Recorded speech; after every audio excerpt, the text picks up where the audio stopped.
Buenos días, distinguidos asistentes a este segundo simposio venezolano de recursos hidráulicos. Yo soy Alberto Pérez Maldonado, investigador y docente del CIDIAT ULA en Mérida. Quiero hablarles sobre la gestión del agua en cuencas altoandinas de abastecimiento urbano ante la incidencia del cambio climático, refiriéndome específicamente al caso de la subcuenca del río Mucujuna en el estado Mérida. Primero vamos a ponernos de acuerdo y entendernos qué es un proceso de gestión, que yo creo que es conveniente porque ahí está como el meollo de la gestión. Todo proceso de gestión tiene unos determinados requerimientos y específicamente en zonas de montaña, como la de los Andes, ese proceso de gestión debe ser integral y debe ser muy completo. Todo proceso de gestión demanda que se le definan unos objetivos, un ámbito de actuación, unos responsables, que esté muy claramente el marco legal e institucional, evaluar claramente cómo operan los mecanismos de coordinación, pero en particular lo más relevante desde el punto de vista son los 4 procesos que involucra gestionar un territorio. Partiendo del hecho de que todo proceso de gestión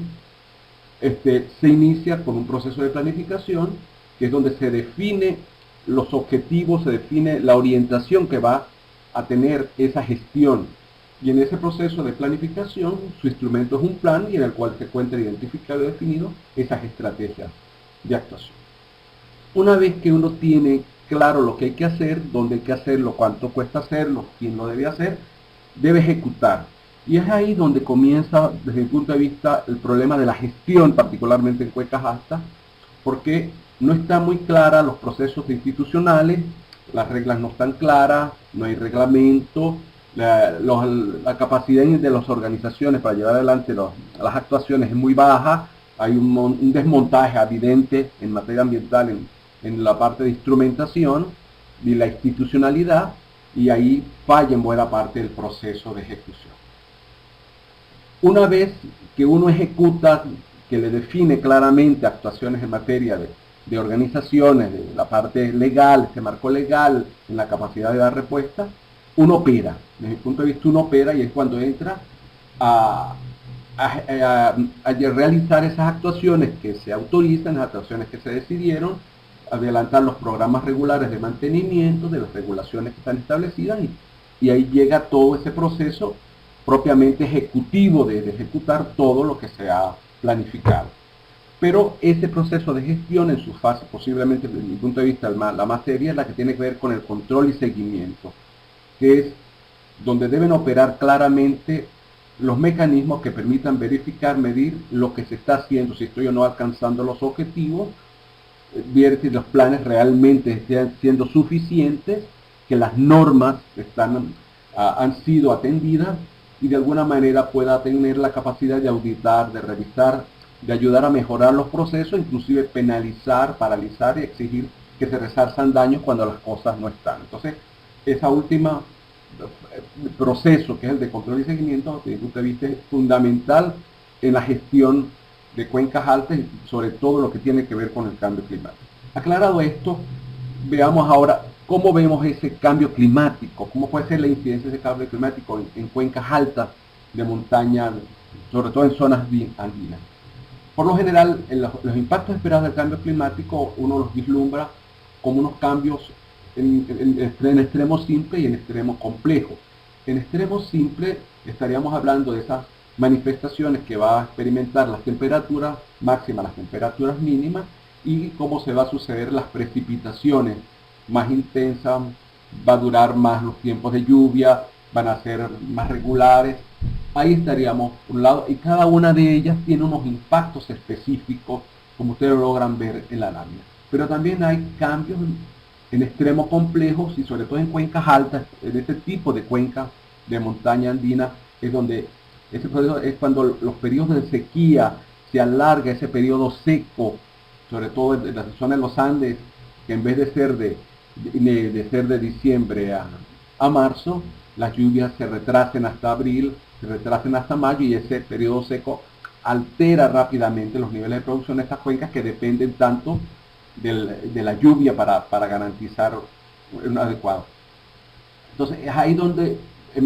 cómo se da, y sobre todo lo hemos visto en los últimos sucesos con estas ondas tropicales, todas nuestras cuencas altas de montaña están muy susceptibles a esas lluvias extremas que están creando estos huracanes, este tipo de vientos fuertes que están afectando el Caribe y que penetran por el lago de Maracaibo y afectan a toda la zona andina.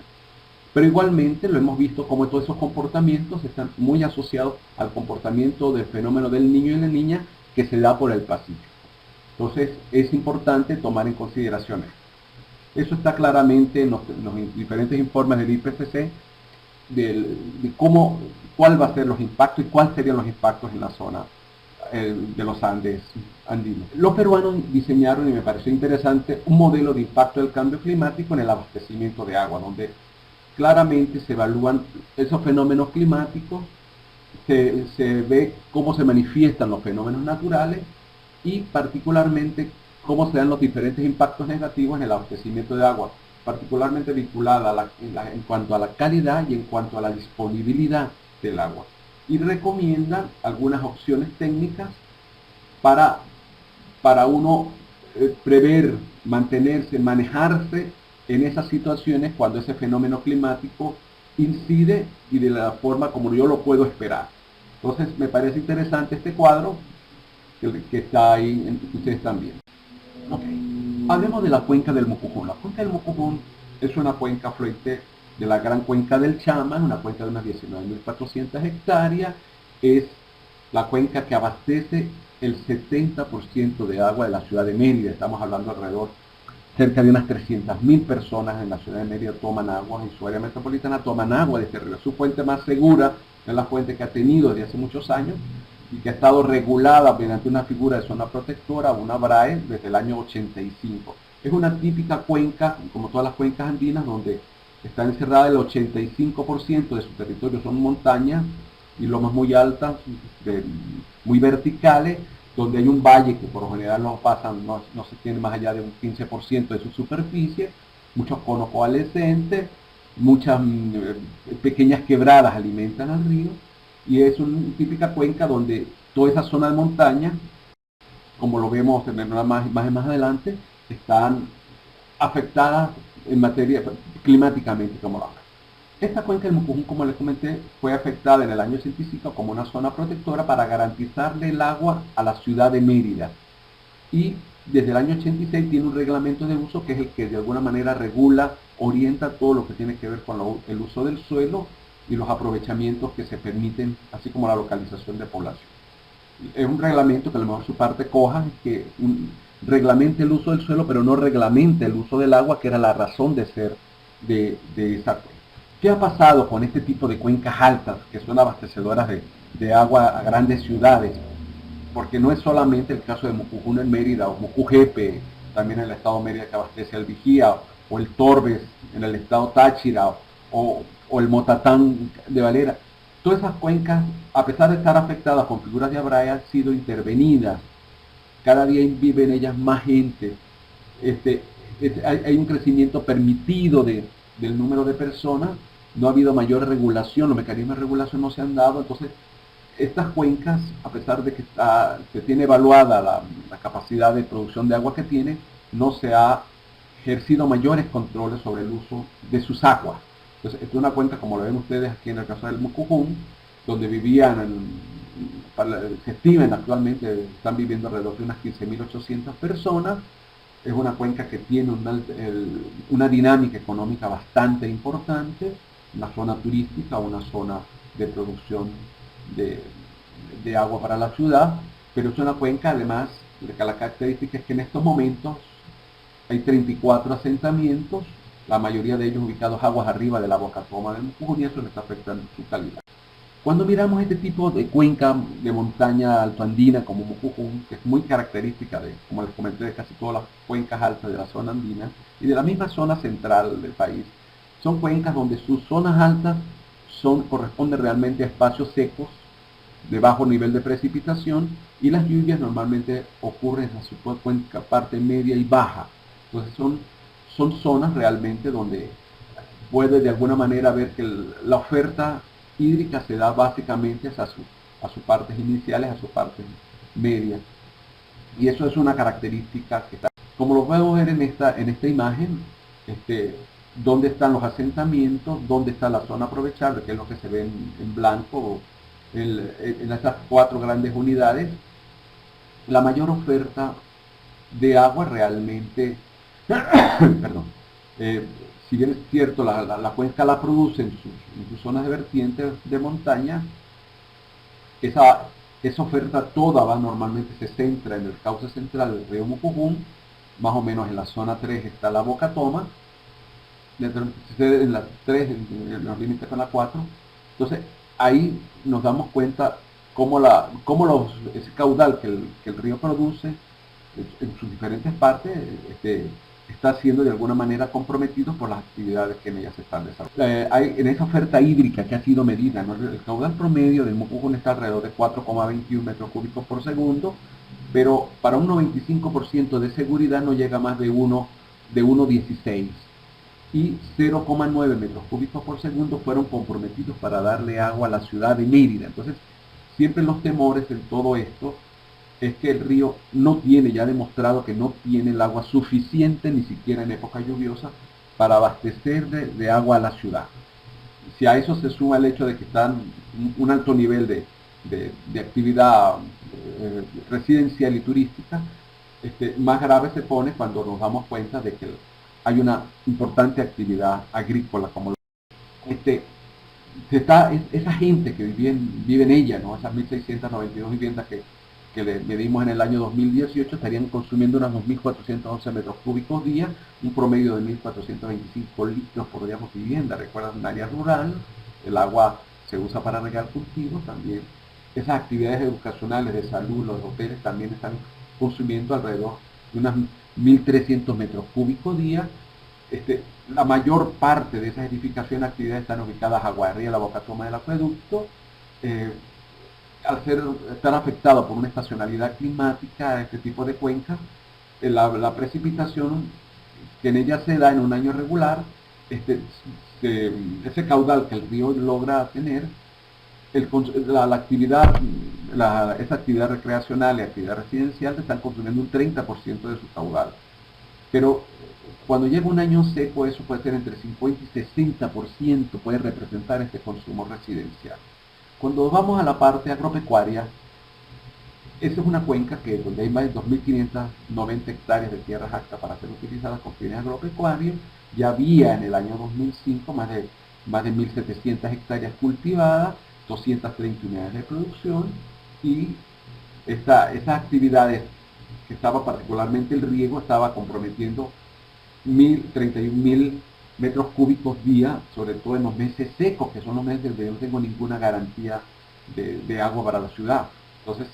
lo que era manifiesto es que como no hay mayor control sobre el uso de las aguas, cualquier cambio en el patrón de cultivo, el incremento en la superficie regable, podría llegar a comprometer hasta un 45% del caudal promedio del río. Si sumamos eso a lo que ya está comprometiendo los usos residenciales y recreacionales, evidentemente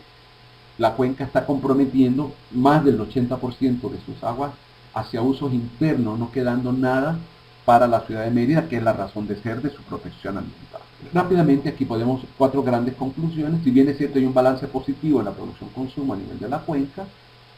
esa estacionalidad climática no da una regularidad en los regímenes de lluvia. Es una cuenca que cada 20-22 años, particularmente cuando se da el fenómeno del Niño, tiene 3 meses secos, con 3 años secos continuos. Ese periodo seco puede durar entre 4 a 5 meses y eso ha comprometido, entonces disminuye el caudal de ese río entre un 40-45%. Esa política de ordenamiento territorial, particularmente ese reglamento de uso, no está operando. El gobierno ha sido permisivo en la forma de permitir localizaciones en la cuenca, en el uso del agua con fines agropecuarios, y eso está comprometiendo seriamente el caudal que la cuenca debería darle a la ciudad. Evidentemente, no ha tenido casi en 37 años que tiene ese reglamento de uso en la cuenca, no ha habido capacidad de alguna manera de ejercer mayores controles sobre la actividad residencial, turística, los procesos de urbanización que se dan en la cuenca, y de allí que se esté alterando toda la dinámica de uso del suelo y con ello comprometiendo más volúmenes de agua. Okay. quiero concluir con esto porque esta era la razón de ser, cómo gestionar una cuenca andina típica como Amucucún ante los efectos del cambio climático, cómo mitigar, cómo adaptar la cuenca. Lo primero que uno se da cuenta es que este tipo de cuencas altas andinas, más que estar afectada por fenómenos locales, está afectada particularmente por el fenómeno del niño y la niña. Son los que están creando las grandes variabilidades en el comportamiento de las lluvias y en las subidas y bajadas de las temperaturas. Son las que tienen alterada y es donde va a tener mayor incidencia. Eso lo venimos monitoreando desde años, se viene monitoreando por los estudios que hacen los colombianos, los estudios que hacen los ecuatorianos, los peruanos, nos damos cuenta que es el fenómeno el que afecta. Este, Recientemente con estas ondas tropicales que están afectando el Caribe, nos hemos dado cuenta también que esa subida de la zona de baja presión ecuatorial, creando estos vientos huracanados que recorren el Caribe, están afectando también todo el comportamiento de esas masas de aire y esos vientos que entran por el lago de Maracaibo y están creando una serie de lluvias que están propiciando muchísimos deslizamientos, muchísimos problemas de inundación. Entonces, nos damos cuenta ante esta situación que es la gestión propiamente de una cuenca alta debe, por un lado, centrarse en la parte de planificación y en la parte de investigación, más específicamente, ¿no? Son cuencas que hace años no se investigan bien, a pesar de que son fundamentales en la producción de agua para abastecimiento urbanos, no se hacen las mediciones de sus caudales, no tienen montadas estaciones climatológicas para ir llevando registros y por ello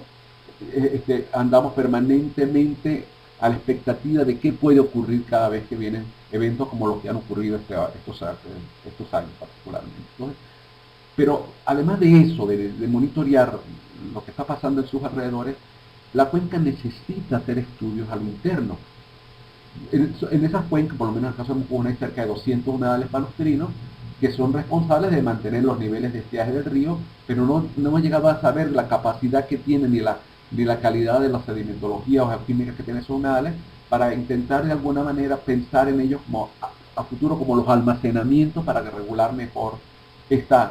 situaciones de sequía que pudieran en un momento estar afectando a este tipo de cuencas. Lo otro es que hay que evaluar realmente la posibilidad de represar algunos ríos, algunas de estas quebradas y evaluar hidráulicamente para la posibilidad de trasvasar agua de otras cuencas para tratarlas ahí. Esas son parte de las investigaciones que hay que hacer para poder